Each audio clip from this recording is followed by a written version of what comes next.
every American community, you have varying shades of political opinion. One of the shadiest of these is the liberals.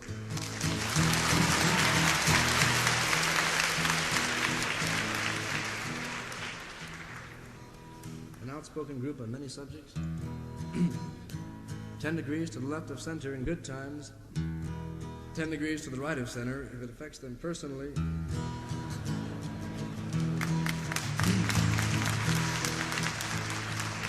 So here then is a lesson in safe logic. I cried when they shot Medgar Evers. Tears ran down my spine. And I cried when they shot Mr. Kennedy, as though I'd lost a father of mine. But Malcolm X got what was coming. He got what he asked for this time. So love me, love me, love me, I'm a liberal. Get it?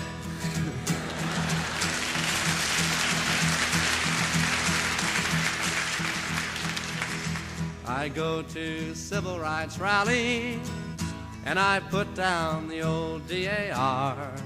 DAR, that's the dykes of the American Revolution. I love Harry and Sidney and Sammy. I hope every colored boy becomes a star. But don't talk about revolution. That's going a little bit too far. So love me, love me, love me, I'm a liberal. I cheered when Humphrey was chosen, my faith in the system restored. And I'm glad that the commies were thrown out from the AFL-CIO board. And I love Puerto Ricans and Negroes, as long as they don't move next door. So love me, love me, love me, I'm a liberal.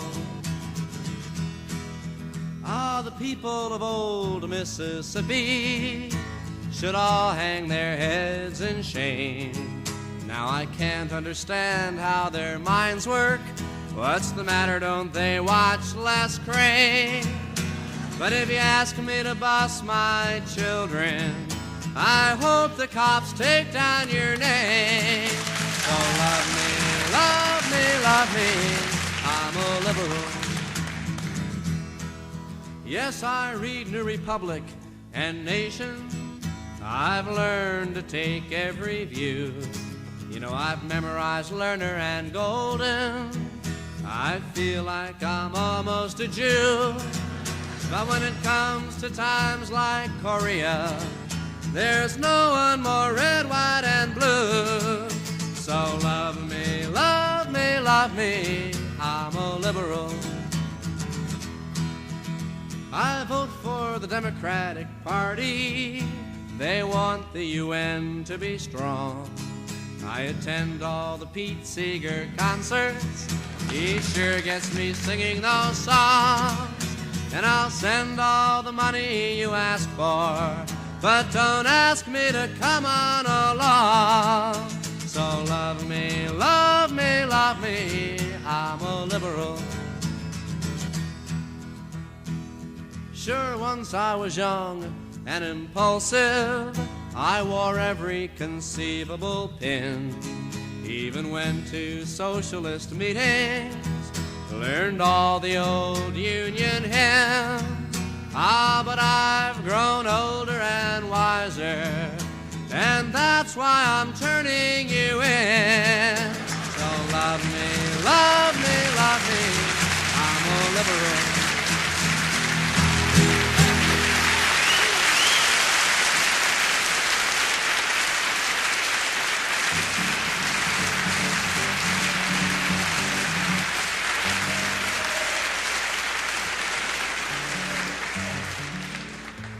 Welcome once again to the Radical Imagination. I'm your host, Jim Vrettos.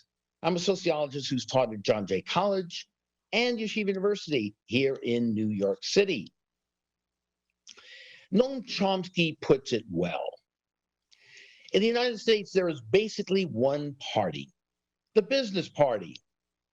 It has two factions, called Democrats and Republicans, which are somewhat different but carry out variations on the same policies. By and large, I'm opposed to these policies, as is most of the population. Calvin Coolidge put it even more succinctly: the business of America is business.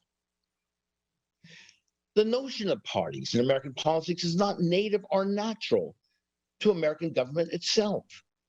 US politics have not always been solely dominated by two major parties, and there have always been factions and splits into further factions.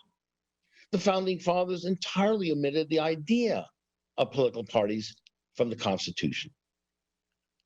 While the United States is theoretically a multi-party system, it has operated as a de facto two-party system since the Civil War. By the 1850s, divided over slavery, our present two-party system was created as so-called conscience Whigs joined Free Democrats and nativists, known as the Know Nothing Party, to form the Republican Party. Other Whigs joined what is today the Democratic Party. Now, there are over 100 national third parties in the United States today. Most lack the ballot status in most states to make a bid for president. The winner takes all, so-called winner takes all system of the U.S. Electoral College favors the two-party system. Major third parties in America have included the Socialist Party, the Libertarian Party, the Green Party, Anti-Masonic Party, the Know Nothing Party, the Communist Party, the Peace and Freedom Party, the Constitution Party, the Free Soil Party, the Working Families Party, and so on. Third party candidates have never held presidential office, but they've run and won in numerous smaller positions at state and local levels, and have advocated such progressive issues such as women's suffrage, the abolition of slavery and workers' rights, and challenged incumbent parties to put reforms into effect. We've been honored and blessed to have had Jill Stein and Ajamu Baraka on the Radical Imagination show during their presidential and vice presidential campaigns of 2016 on the Green Party ticket. And today we're blessed and honored to have the co-founder of the Green Party, Howie Hawkins, on the show to discuss his 2020 presidential candidacy and campaign. He's running with former Socialist Party USA vice presidential candidate Angela Walker as his running mate. Howie was an activist trade unionist who joined the Green movement in the 1980s and has been active since then in uniting the movement into a single Green Party. He supports the Green Party's version of the Green New Deal that would serve as a transitional plan to a 100% clean, renewable energy by 2030. It would utilize a carbon tax, jobs guarantee, free college, single-payer health insurance, and a focus on public programs, participatory democracy, and expansion of town meetings. Howie disagrees with the party within the party approach to the Democratic Party, and instead believes that socialists should build up an independent left party. As Ralph Nader put it, we really need multi-party development in this country. We don't have a government by and for the people. We have a government of the Exxons and by the General Motors. So Howie, welcome to the Radical Imagination. It's great seeing you. I've followed your work and activism for years and respect you so much. And this is the first time we've met, and I welcome you again to the Radical Imagination. Well, thank you. It's good to be here. It's great. So without getting into too many of the weeds here, for our audience, give us as brief a review of third-party history in American history, bringing us up to date, and how it fits into your own formation, your own struggles in the Green Party. Well, I think the historic role of third parties, particularly between the 1830s and 1930s, was to bring issues and policies to the table that the two major parties were ignoring. So, for example, we had the first workers' party in the world here in the United States, the Working Men's Party in Philadelphia, New York, 1829, 1830. Mhm. And then a lot of those, they called themselves workies, got involved with the Liberty Party, which put the slavery question. They were abolitionists on the agenda in the 1840s. And that was one of the movements that fed into the Free Soil and then the Republican Party, which when Lincoln was elected was actually the second party in Congress. Or in fact, I think they had a plurality by 1860 when he ran of the members of Congress. So they built that party from the bottom up by electing local and congressional members and then the presidency. But following the Civil War, we had the populist Greenback Labor and People's Parties, and they put the questions of monopoly and money and banking reform and tried to get the voting rights for African Americans restored after Reconstruction was destroyed. So they put those issues on the table. Then the Socialist Party, from around the turn of the century to the 1930s, put questions like public jobs for the unemployed and social insurance programs like unemployment insurance and Social Security, which were adopted during the New Deal in the 1930s. But what happened in the 1930s was the left went into the New Deal coalition. Most of it did. Yeah. The communists and the labor unions went into that coalition. And then after the war, the socialists followed suit. They had a strategy they called realignment, where they would push the Dixiecrats out of the Democratic Party, and then the Democrats would be the liberal labor kind of party. But what really happened was, without an independent left, the Democrats took their left for granted and became more and more a corporate party like the Republicans. So the old New Deal Democrats, who were liberal and progressive, were replaced by the corporate New Democrats, as Bill Clinton called them. And that's been our experience for the last 4 or 5 decades. So wages have been stagnant since 1973, but working class life expectancy is in decline because actually you have less disposable income. The cost of housing and healthcare and college have really escalated while the wages have been stagnant. And so I think what's been missing, and I came to this conclusion in the 1960s, I saw, the Republicans, and I was raised in a Republican family and was taught we're the party of Lincoln, we're for civil rights, but I saw Reagan campaigning against fair housing when I was coming up in California to repeal the Rumford Fair Housing Act, which had just passed, and they did get it repealed in a referendum that year, 1964. And then the Democrats sat the Dixiecrats from Mississippi instead of the Mississippi Freedom Democrats, who were the party created by the Civil Rights Movement. So I was asking, where's my party? So, I supported the Peace and Freedom Party in 68, the People's Party in 72 and 76, and the Citizens Party in 1980 with Barry Commoner, the foremost environmental scientist at the time, as our candidate. And then we had a national organizing meeting for the Green Party in 1984. And my message to them was, we cannot build this out of a presidential campaign. I've just seen 4 campaigns. Didn't happen. We got to organize local groups, get involved in local politics, and build from the bottom up, which we did for the next dozen years. So by the time Ralph Nader let us use his name, he didn't actively campaign. In 1996, we got on the ballot in over 30 states. And then when he ran in 2000, on over 40 states. And with his profile and the issues he raised, we came to national attention. So that's sort of been my experience. And I think, particularly for socialists, you brought them up, the first principle of socialist politics since 1850 has been working class political independence, because they'd come out of those attempts at democratic revolutions in Europe. And the workers didn't get the vote to right because their coalition with the professional and business classes didn't work out, because when the landed elites that they were both opposed to gave concessions to the business people and the professionals, they left the workers out. So, that was the principle. We got to act and speak for ourselves. And I think we've lost sight of that since the mid 1930s for the left in this country. So, yeah, so that I heard you say over and over, an independent left is absolutely needed.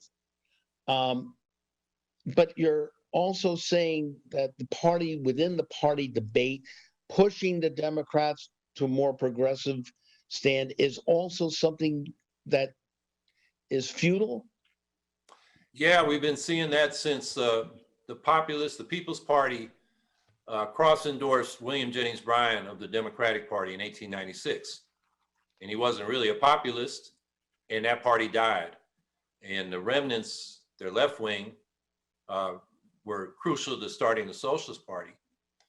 So what we have now is, two presidential campaigns by Bernie Sanders trying to have an impact that way. And what's the result? I think one lesson is you can win as an independent, but not as a Democrat if you're a progressive like Bernie Sanders. He got elected mayor and then the Congress and the Senate as an independent. He ran as a Democrat and the establishment closed ranks against him.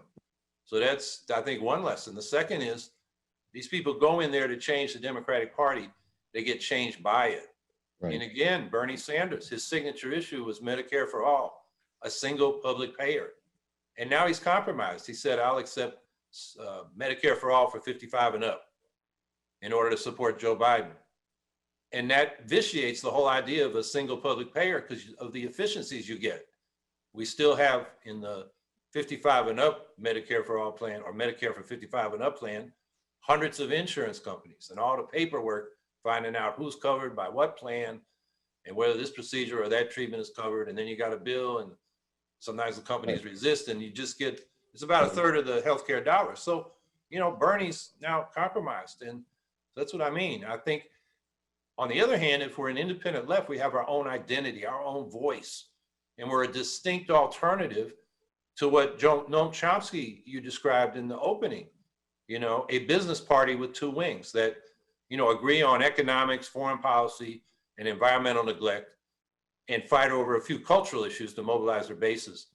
But that's not what the ruling elites are that worried about. They care about economics, a global empire, and not letting environmental problems slow down their business expansion. Or, of course, the virus. That's not going to slow it down. Whether hundreds and hundreds of thousands, it's fairly obvious. But okay, so would you have supported Bernie, or did you, if in fact he remained as an independent and ran? Would you? Oh, if he had run as an independent, I would have encouraged him to run with the Green Party because we have a good start on ballot lines. Okay. And when he was debating that in 2015. I'm sorry. Did you approach him on that? There was a lot of discussion. I mean, the message I was getting, he's thinking about it with his close, confidants. That's kind of how he works. I've known him for a long time. So I didn't make a direct approach to him at that time, no. But he was thinking about it and obviously chose to go the other route, as you say. Yes. And as, in your opinion, compromised that independence now as he becomes part of that corporate Democratic establishment, in a sense. Compromised right at the beginning in order to be on Democratic primary ballots and in the Democratic Party primary debates. He had to pledge that he would support the nominee, which when he started, everybody thought would be Hillary Clinton.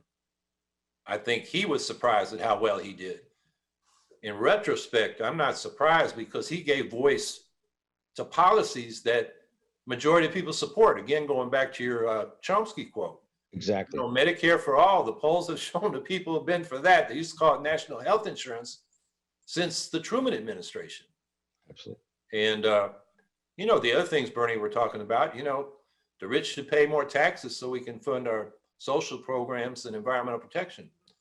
A lot of policies that, majority of people support. I mean, that's the dilemma of American politics. Our public opinions don't get translated into public policies, given this two-party system. But isn't it also the dilemma of left politics? Why has the left not been able to pull itself together in all its different factions, rather than snipe at each other, to put that progressive message forward that I agree with you, the majority of people would want. What has happened? What's Well, wrong I, with it?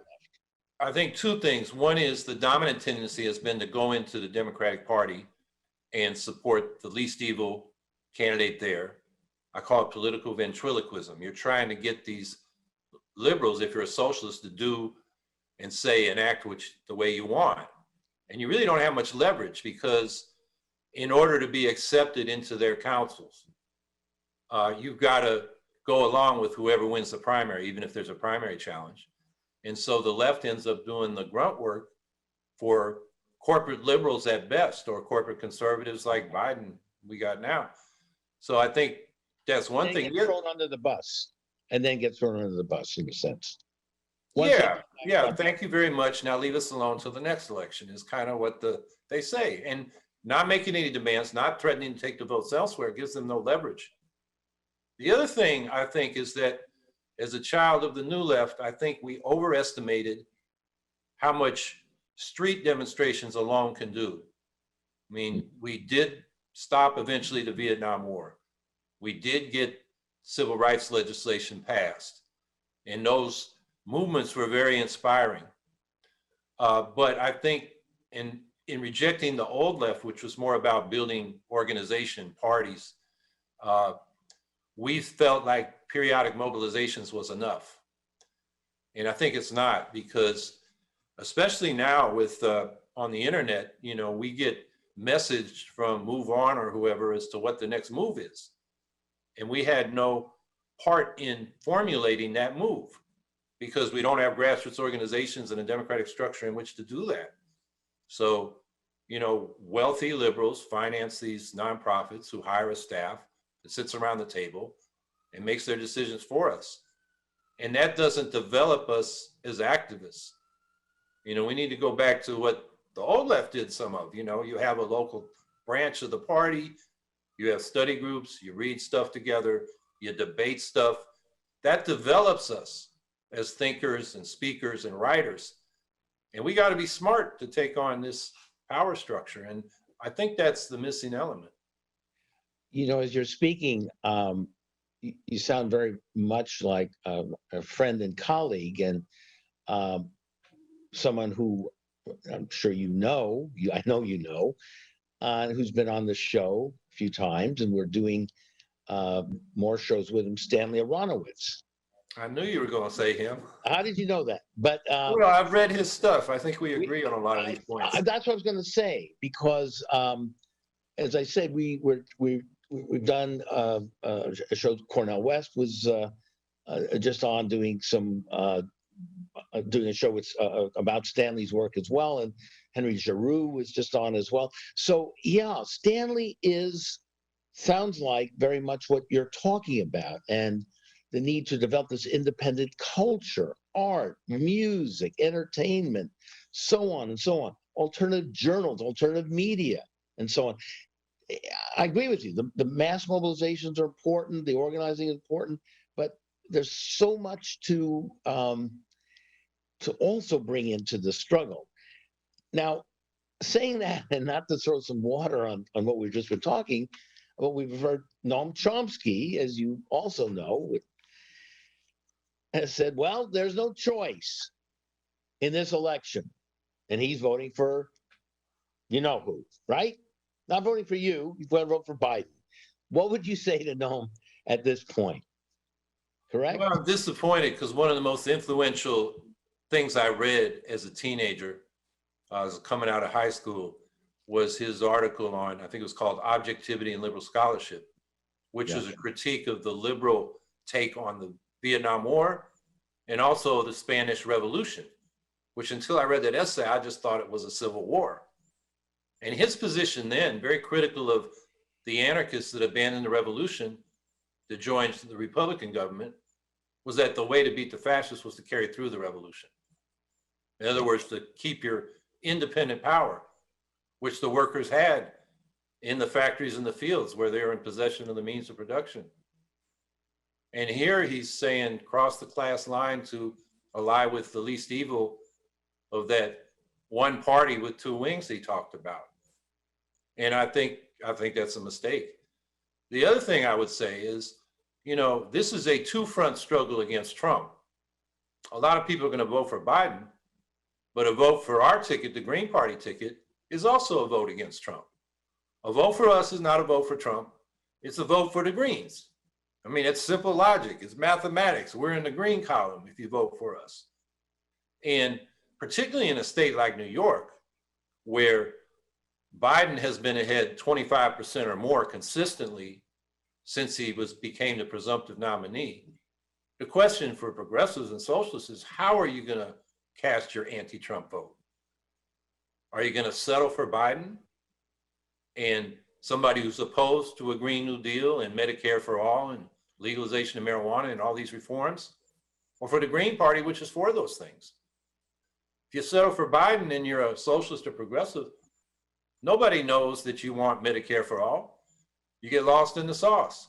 You vote, the Green vote will make a strong message and tell a Biden administration that, there are people out here you can't take for granted. They're just going to vote for you no matter what you do. And I think people need to think about it that way. As far as the overall election goes, again, the polls have been pretty stable all year since Biden became the presumptive nominee. I mean, if it's the way the polls say now, Biden's going to win in an electoral college landslide. Well, So, would you advocate the same strategy in the battleground states? yeah, because we don't want the battleground states to become sacrifice zones. Take Pennsylvania. The only party that's opposed to fracking the hell out of that state, which is going on, and building all these pipelines, both to power gas-fired power plants in New York and a new petrochemical plastics complex in Appalachia, is the Green Party. Even the progressive Democrats in Pennsylvania that endorse Bernie Sanders won't touch that question. And I can go through the different battleground states. Everywhere, the affordable housing question, who are we fighting in the cities, which are mostly run by Democratic administrations? It's the Democrats.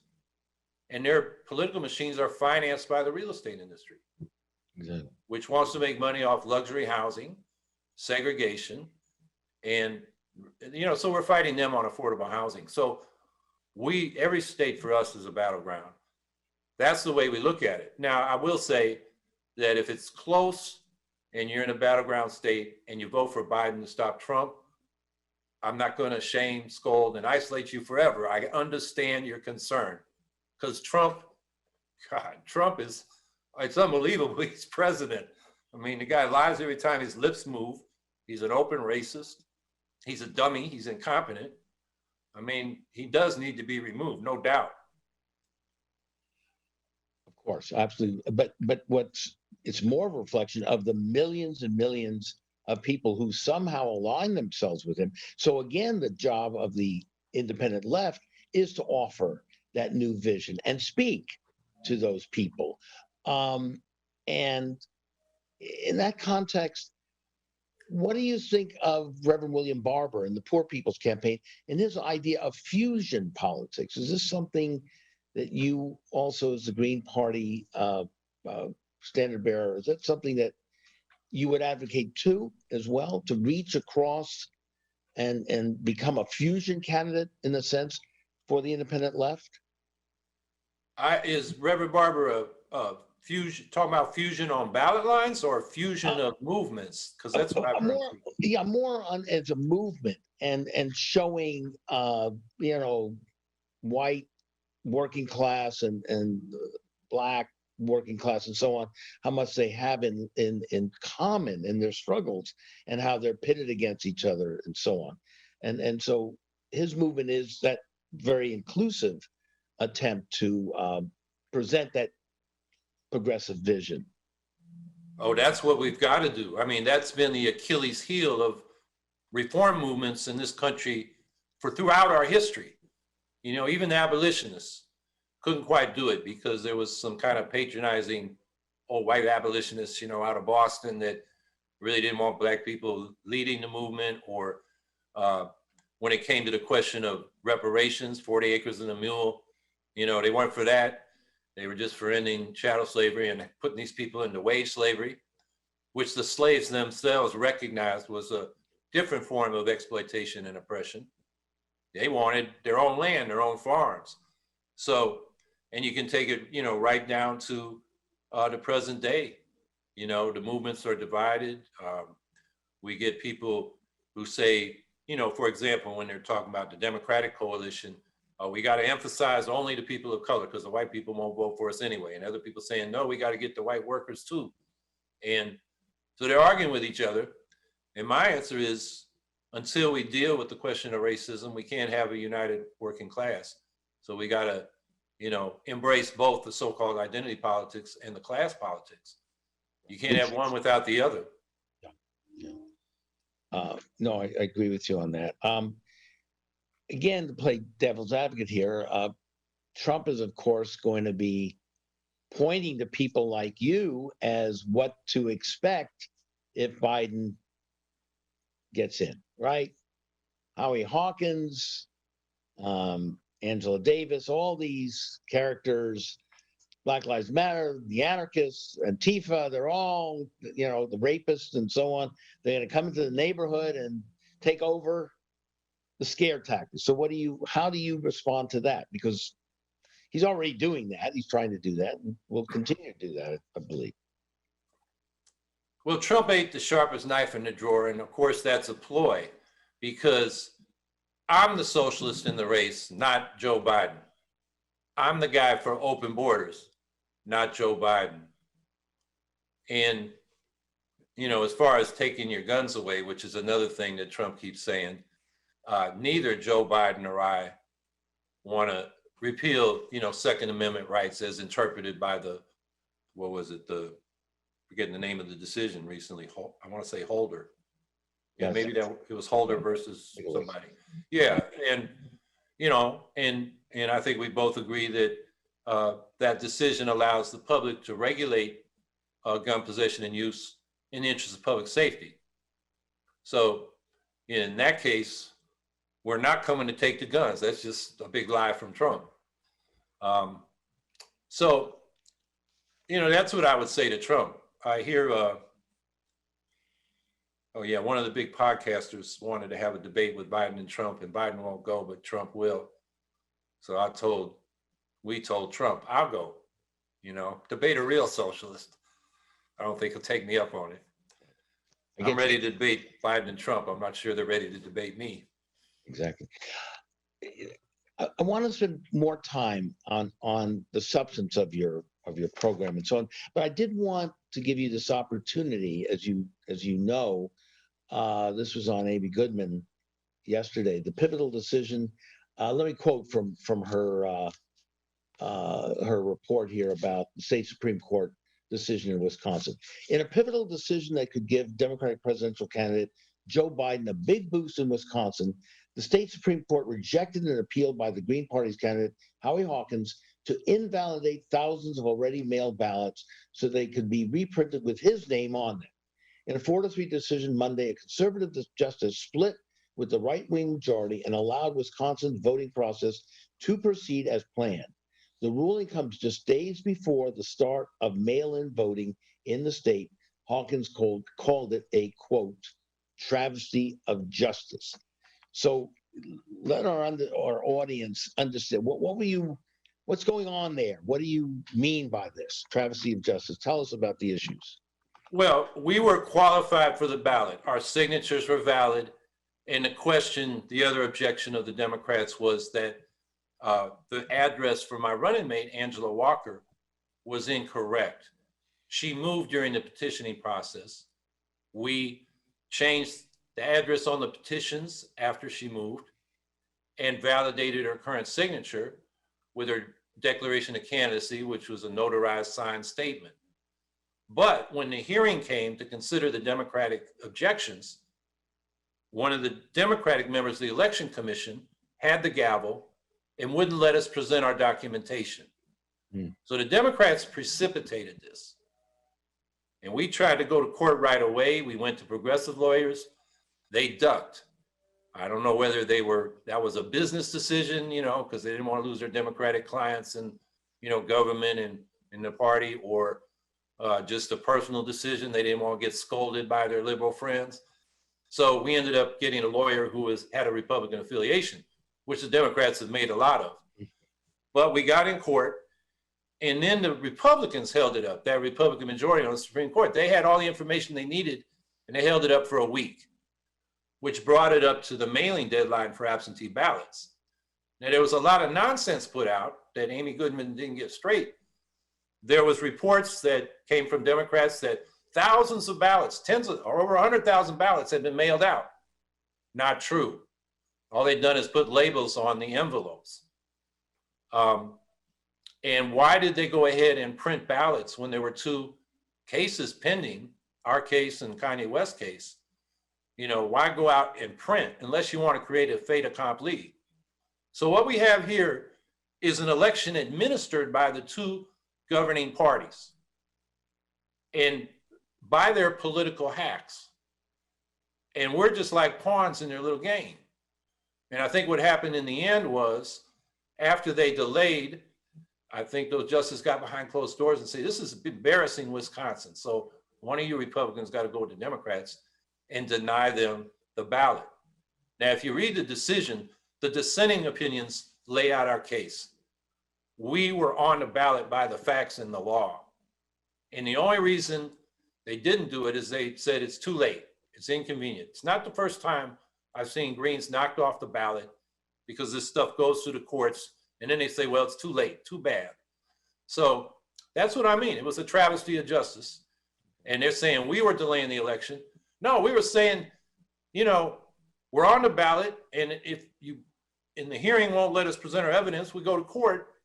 And then we were telling the court, you got the information you need, make a decision. But those Republicans on the court said, well, we want to hear from all the districts that are administering the election. How many ballots have they printed? How many have they sent out? And they waited a week, which was unnecessary. So that's what I mean, a travesty of justice. We were screwed. Well, let's try to rectify that to a certain extent. We're a Manhattan Neighborhood Network. We do have a large, diverse audience. We're going to be linked in and all kinds of social media. So let's say we now have majority of registered voters in the country watching us right now. You have the platform. Tell us why these voters should be voting for you. What differentiates you from all the other candidates? What are you bringing to the table? What is going to happen in a Hawkins administration? Well, we have real solutions to the life or death issues that are not being debated. I mean, I've never seen such a vacuous, policy devoid debate between Biden and Trump. I mean, what are they debating in terms of policy? Very little. It's all about Uncle Joe isn't mean old Donald Trump, or the other side is Donald Trump is the only thing standing between you and those hordes that are going to come down and come out and burn your suburb down. I mean, it's really insane. Meanwhile, the climate crisis continues. The fires out west are an expression of that.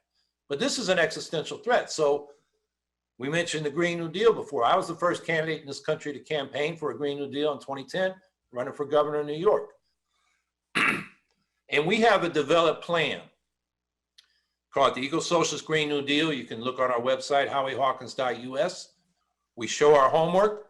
We show how much it'll cost, how many jobs it will create, over 30 million jobs, transforming every sector of production, not just producing our energy, but the manufacturing, agricultural, transportation, and building sectors. 2, 0 to negative greenhouse gas emissions and 100% clean energy by 2030. Because that's what the climate science says. That last report from the International Panel on Climate Change on keeping below a 1.5 degree rise in temperatures, that's Celsius, is we have 420 gigatons of carbon in our carbon budget left before we blow through that ceiling. And we've been emitting in the last 2 years since that report came out, 42 tons a year. That gives us 8 years left. And meanwhile, Trump calls climate change a hoax, but the Democrats and Biden act as if it's a hoax. Biden's energy policy, which just came out today in legislation in the House, talks about continuing to burn fossil fuels for decades because we're going to do carbon capture and sequestration, which would require a massive infrastructure that the federal government would have to subsidize if gas was going to remain competitively priced. And then they're for nuclear power, which is 2 to 3 times more expensive than most forms of solar and wind. Why would you waste your money on such a dangerous, dirty, and uneconomical technology?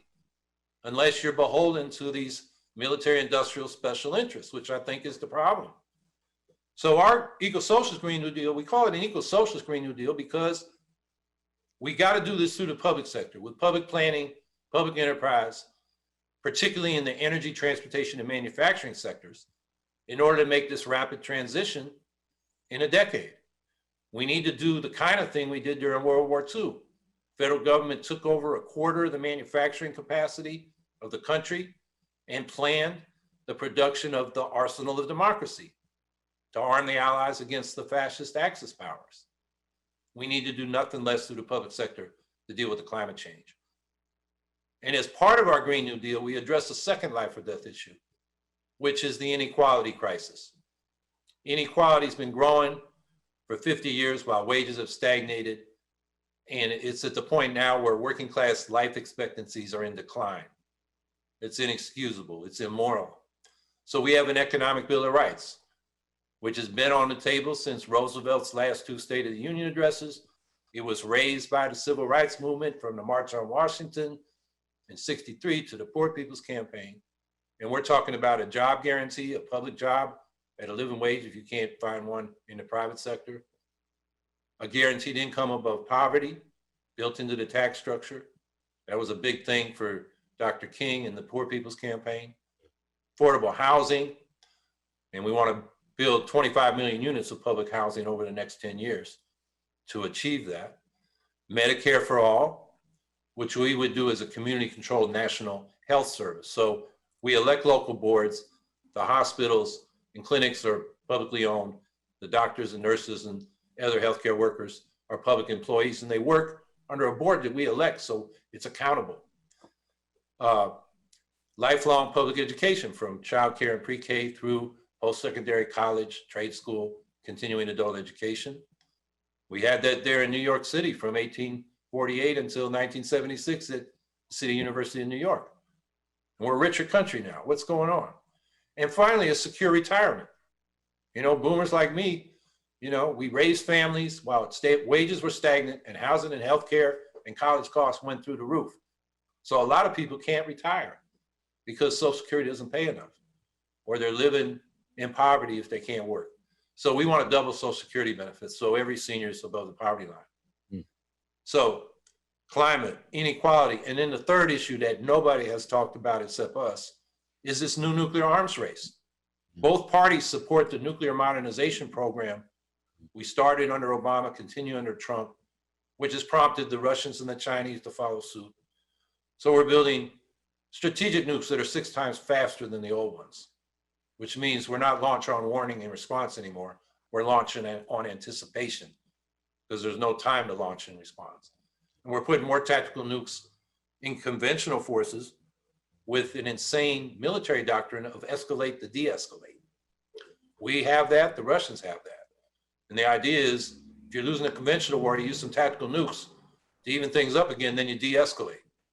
But as Daniel Ellsberg showed in his second Pentagon Papers, the doomsday machine, once one nuke flies, they're all going to fly, it's automated, and that's the end of all of us.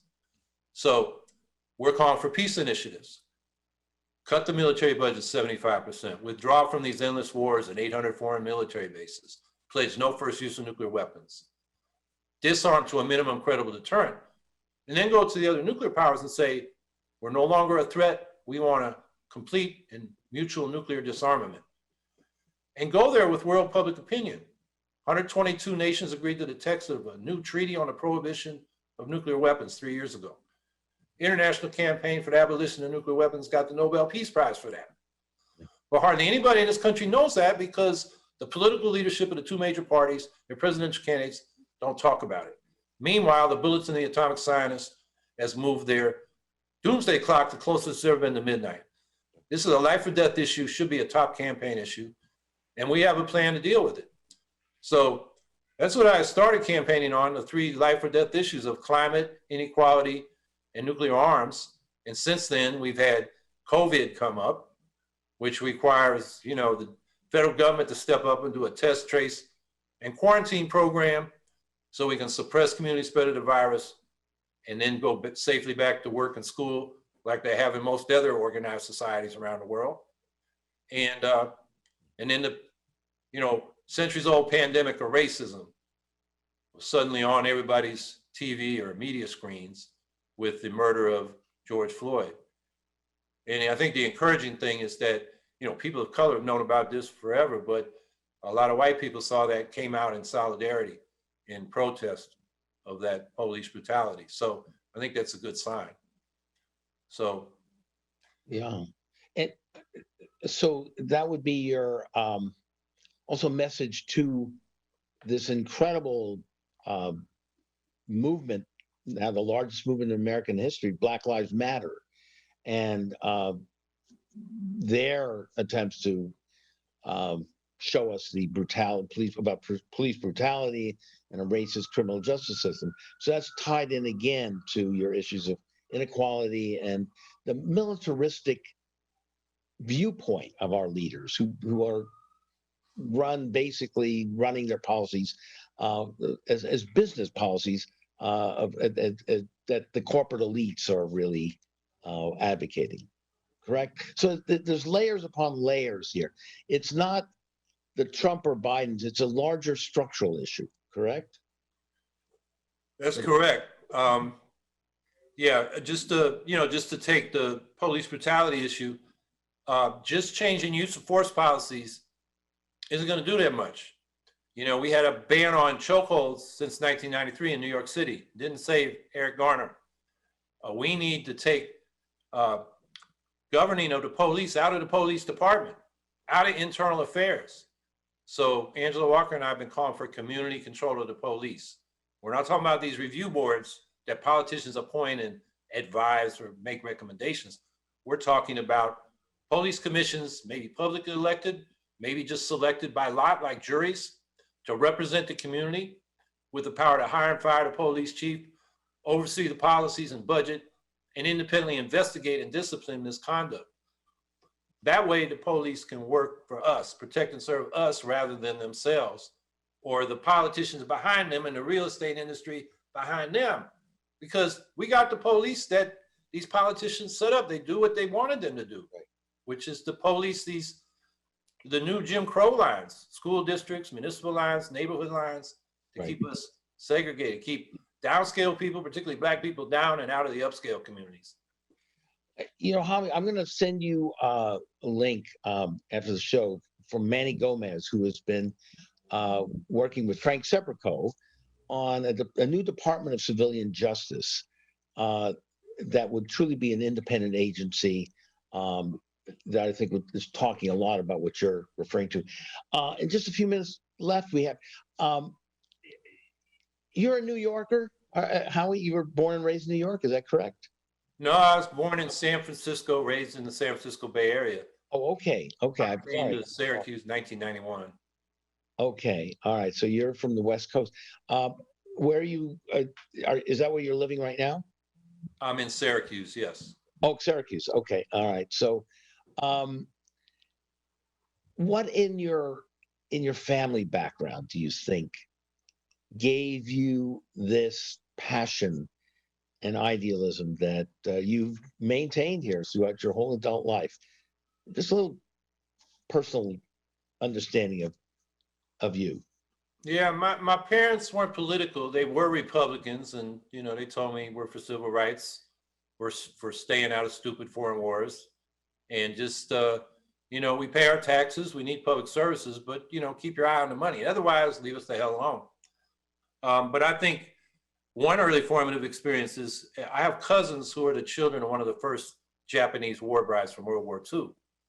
And they were Army brats. They're stationed in Virginia. And we had another set of cousins that moved there from Indiana because they lost the farm. And they're in the same county. And the whites cousins are being sent to the white schools, and my Asian cousins are being sent to the colored schools. And I'm about to go to kindergarten. I'm saying that's wrong. I mean, I just knew it was wrong. It was, I felt that just a childlike sense of that's unjust. They're mistreating my cousins. And, what about the kids I'm coming up with who are from all kinds of backgrounds? So that was something that, and then I think the next experience was being told to dive under my little desk in first grade in case of a nuclear war. And I was smart enough at that age to know that ain't going to help me. So I was already kind of skeptical of what the adults were doing. And they weren't really in charge, or if they were, they weren't doing the right thing. And, I guess the question then comes, well, what made little me think I could make any difference? And I think that answer is the civil rights movement, which was sweeping through. And, I couldn't do much as a middle schooler, but, I could hear, my Black friends, and sometimes I go to Black church, hear the preachers, and it was a righteous cause, and it was a movement. You got swept up into it. Yeah. And then the anti-Vietnam War movement, and you get a sense that you can make a difference. And I just saw myself as a foot soldier. But as the 70s came along, you're out there, and suddenly there are fewer people around there, and people are pushing you out front. Well, you go ahead and speak for us. So that's kind of how I got to where I am. And so that's the best I can tell you. And it's terrific. We feel that passion, that energy, and that little Howie Hawkins is still there in you. And we appreciate your work and respect you so very much and wish you all the best. In the 10 seconds we have left, again, how do people reach you? They should go to the website, howiehawkins.us. Okay. And you can volunteer, you can read all these policy papers, you can donate. It's all there. Thank you. We'll do that. And thank you so very, very much, Howie. It's really an honor, pleasure to have you meet you for the first time. I wish you all the best. Take care. Thank you very much. Okay. All the best. And thank you all very much for listening to The Radical Imagination this week. This is Jim Vrettos. We'll see you again next week on The Radical Imagination. I'd like to do a song for you that I guess is about the greatest song ever written about America. And it's by Woody Guthrie. And what's so great about it is it gets right to the heart of the promise of what our country was supposed to be about. And I guess, I don't know if you talk to some of the unemployed steel workers from East LA or Pittsburgh or Gary. There are a lot of people out there whose jobs are disappearing. I don't know if they'd feel if this song is true anymore. And I'm not sure that it is, but I know that it ought to be. So I'd like to do this for you, reminding you that with countries, just like with people, it's easy to let the best of yourself slip away.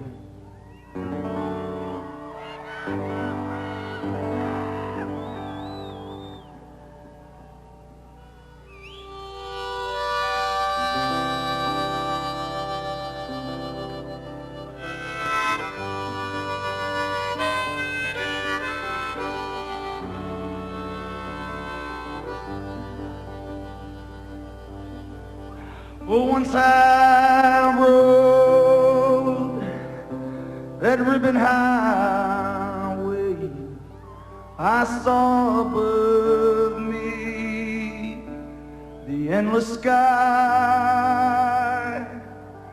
I saw below me a golden valley. Now this land was made for you and I roamed and I rambled and I followed my footsteps through the sparkling sands of the diamond deserts, and all around me They cried this land was made for you and me. Well, the sun came shining as I went strolling through the wheat fields waving, and her dust clouds rolling, and her bells were ringing as the fog was lifting, and I seen this land was made for you and me. One Sunday morning, in the shadow of the steeple, by the relief office, I saw the people, and they were hungry, and they were wondering if this land